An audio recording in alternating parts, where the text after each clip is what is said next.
We open in the war-torn country of Moldova. U.S. forces have been battling a dwindling regime for months.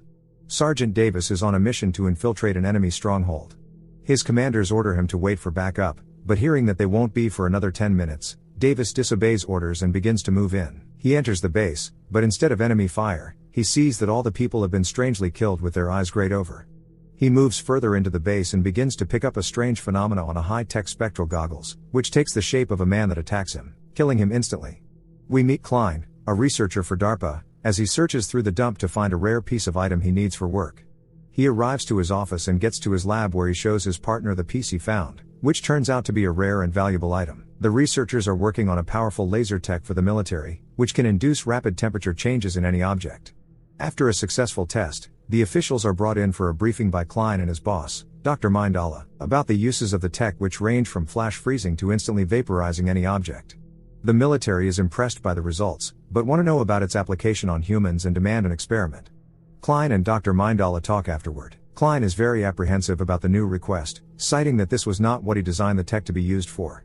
Dr. Mindala reminds him that they work for DARPA, and war is a very profitable venture. Mindala then tells Klein that he is being requested to join the military team in Moldova as a consultant, as there are reports of soldiers seeing things when using the spectral goggles he designed. He is immediately flown into Moldova along with fresh soldiers, where he meets General James Orland, the leader of the U.S. Army troops. Orland briefs him about the current situation with the enemy soldiers of the regime, which could spill over into a civil war. However, what Klein's camera picked up is on a whole new level. Orland leads him to a secret room, where everyone else is ordered to leave. The general plays for him the helmet cam of soldiers on the ground, where he spots the strange mist, but thinks it may have a logical explanation. Orland then introduces him to CIA officer Fran Madison, commander of Delta Force, who makes him sign an oath before she discloses any further information to him. Fran leads the two to a sensitive information department, where Orland tells him about the soldier they lost in action. Klein watches the cam video of Sergeant Davis with concern, as he sees the ghostly appearance kill him. Fran further adds that similar deaths have been popping up around the country, with people's internal organs being frozen and their skin corroded. The local people call the appearances Aratare, which translates to ghosts of war, the result of the atrocities occurring around the country. Fran and Orland then ask Klein for an assessment, but when he asks to take some data with him, they refuse. He is unable to give an assessment on spot, as he needs more time, so Fran reveals their working theory. She thinks that enemies may have developed advanced cloaking technology with the ability to deliver a shock to the victim, but Klein tells her theory is biased, because as soldiers, they are trained to look for the enemy, and without data, they are simply reaching. He decides that they need a better shot of the phenomena and reveals a more powerful camera, which Orland wants to mount on a truck and deploy into the field ASAP. Klein refuses to let anyone else handle the camera, so Orland puts him a part of the team. Klein is installing the camera on the truck when Delta Force soldiers begin to hassle him for ripping out their .50 caliber machine gun. Sergeant Toll tells him that the truck has saved his life many times, but backs off when a soldier, Cabrera, comes in telling them that Klein was the one that actually designed the truck, along with all the military gear they're proud of, leaving the team impressed. They are joined by Major Session, leader of the Delta Force team. He is not a fan of bringing a tourist along with them into the field.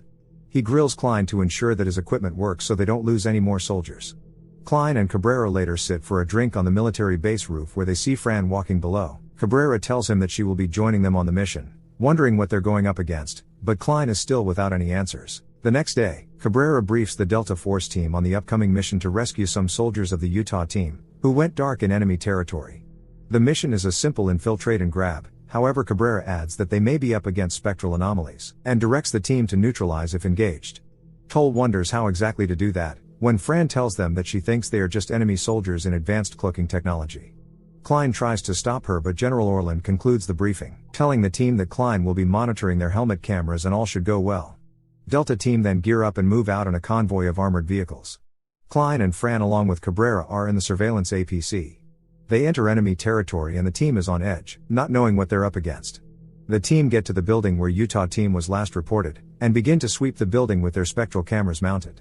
Major finds one deceased member of Utah team, and notes that the body has no bullet wounds. Klein then directs the team to motion underneath a bathtub behind them, and the team approach and find Sergeant Comstock of Utah team cowering in fear.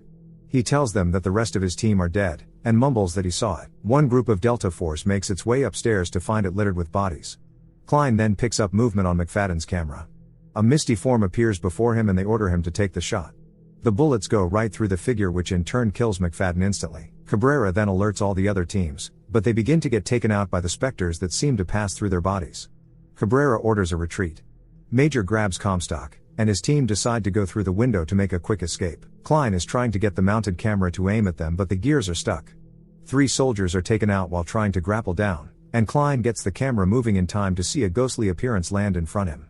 Cabrera runs out with a rocket launcher and fires, but he is quickly taken out as well, to Klein's horror.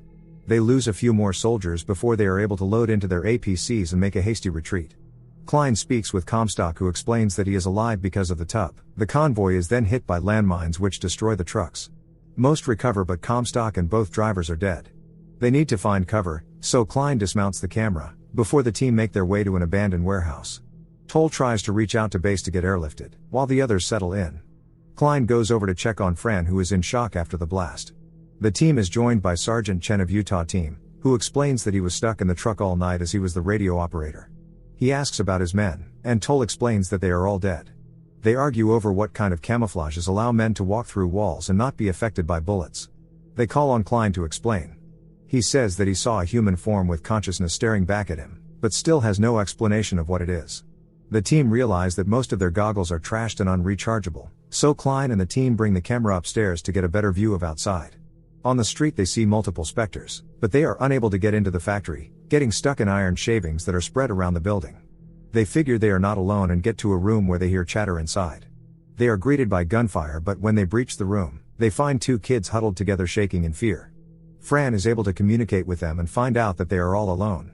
Sergeant Chen then realizes that the building has its own radio tower, but if they broadcast, the enemies will be able to hear them. Major tells him that insurgents are the least of their worries at this point. Later, Fran and Klein talk with the girl Sari, while Toll plays with her brother Bogdan. Bogdan tells them that the specters are the lost souls of people trapped between life and death because of the war. They ask about their father, and Sari brings them to her father's body, telling them he died while creating the barrier outside. Klein searches his body to find a note with the name Masarif, and she tells them that that is where the specters appeared. The team is later trying to decide on an extraction point, when Klein realizes that there are countless boxes of iron shavings laying around. He tells Major that they could find a way to weaponize it against the specters, and he is on board. The team then start creating dirty bombs from the iron shavings and modified grenades. Klein comes up with the idea to transform the camera into a searchlight so they can see the specters with their own eyes, and Major connects him with the army engineers to inform them about the upgrade, so they can also be prepared when the extraction takes place. Early the next morning, Toll picks up movement on a building next door.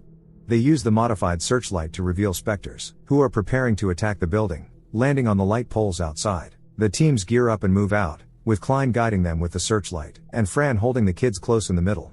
The specters begin to attack the team, who fire their dirty grenades at them, realizing that they have a fighting chance. The shavings are temporary though, as more specters begin chasing them through the streets. With constant cover fire, the team follows Bogdan's directions to the extraction point and take cover inside a burnt-out bus. To further add to the mess, the camera malfunctions and shuts down. The extraction team turn up though with 2 massive tanks, one mounted with a powerful searchlight. They reveal hundreds of specters in a building nearby and begin firing at them. Other soldiers turn up with guns as support, but when the smoke clears, the specters begin attacking them in numbers. One specter realizes that the light reveals his form, and manages to destroy it, leaving them in the dark. Distracted by the attacking specters, they realize too late that Bogdan has gone to retrieve his father's fallen necklace and try to get to him, but he is killed by a specter to everyone's horror. They are now surrounded by specters, but a helicopter shows up to rescue them. Klein realizes that the wind from the helicopter is holding them back, and smashes his belt of iron shavings, which causes the specters pain. On the helicopter ride back, the team is informed that base has been overrun, so they need to head to another location. On the streets below them, the specters are killing everyone in sight. They arrive at a refugee bunker, and after a brief standoff, they are able to get inside. Sari is injured and is taken to see a doctor, and Klein wants to know what her father knew about the specters. Sari tells him that her father made containers from Masarif, which is where the specters came from. General Orlan then turns up at the refugee center looking defeated with the remainder of his forces. He later tells the team that only 19 of them remain after his forces were overrun, and he doesn't have a plan, just here to regroup. While they argue about what to do next, Klein yells out that he knows what they are. He breaks down all the attributes of the specters, abilities and weaknesses, noting that they cannot pass through ceramic and concluding that the specters are man-made. He explains that there are natural states of matter, but also man-made states, which includes the Bose-Einstein condensate, which fits all the attributes of the specters. To create this state though, A lot of energy is needed, and that is where the name Masarif comes in, being a power plant nearby. He is not sure why they look like humans, but seeing that he knows what they are made of, they can now build weapons to fight back. Klein tells them they will need to create plasmic discharge cannons, using anything they can find. The teams move in the remaining equipment that was flown over from base, and Klein gets to work, pulling down old components, and creating an arsenal of massive guns. The team later pull up a map of Masarif, planning to attack the plant with all they have left. They suit up in heat-resistant gear as the discharge from the guns is very hot. Orland gives the soldiers a motivating speech, telling them to keep their composure, no matter what they see. The team head out towards Masarif in the remaining air fleet brought from base. Major and his team land first to test their new weapon, using a robot to carry their searchlight. Major sets up his massive gun and takes aim at a Spectre forming at the end of the platform. The blast from the cannon is massive and the Spectre is hit and destroyed on spot. Seeing the results, the other teams land and begin to engage the Spectres, creating a diversion allowing Klein, Fran, Toll and Alessio to secretly infiltrate the base. They are attacked by Spectres and have a hard time hitting them as they are too fast. Alessio and Toll tell Klein and Fran to move on as they try holding the Spectres off. Outside, the military team is able to push forward, losing some of their men along the way. Klein and Fran search for the lab and find the entrance and break inside. They realize that scientists were scanning humans on a molecular level, and using advanced 3D printing to replicate them in condensate form. They get to a massive room where they see imprisoned Spectres looking back at them, with signs of a recent breakout. Outside, the military is finally able to take down the Spectres, but soon realize that their bodies are being reformed. Klein and Fran get to a room where they see the main system keeping the Spectres alive. With Fran's help, he learns that there is an emergency shutdown procedure, but he must hurry, as the Spectres are beginning to break out. Outside, the soldiers are losing to the now reformed Spectres, who have joined together into a swirling mass.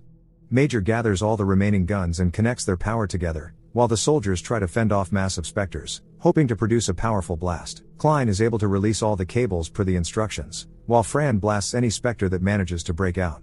He has to pull a bracket next but is having a hard time. The soldiers outside are dropping one by one, but the massive cannon is fully charged. Major releases a blast that throws him back, hitting the condensates. The blast causes the imprisoned Spectres to break free, but Klein yanks the lever in time, causing all the Spectres to freeze mid-air and slowly dissolve, as everyone breathes a sigh of relief. Klein and Fran make their way to another room, where they see human test subjects, brains and peripheral nervous systems, removed and hooked up to a central machine that were keeping the condensate copies alive. Believing that whatever level of consciousness remaining is in pain, he unplugs the human remains from the machine. Fran tries to stop him, noting all the scientific evidence they are losing, but Klein decides the human thing to do is to release them from their misery. With the apparitions gone, the US and allied Moldovan military continue their work of taking control of the city from the insurgents. A Department of Defense extraction team is to be sent back to the plant with the Delta Force operators, to take the machinery apart and potentially use it for their own purposes. Saying goodbye to Madison and General Orland, Klein boards a V-22 Osprey to be taken back home to Virginia.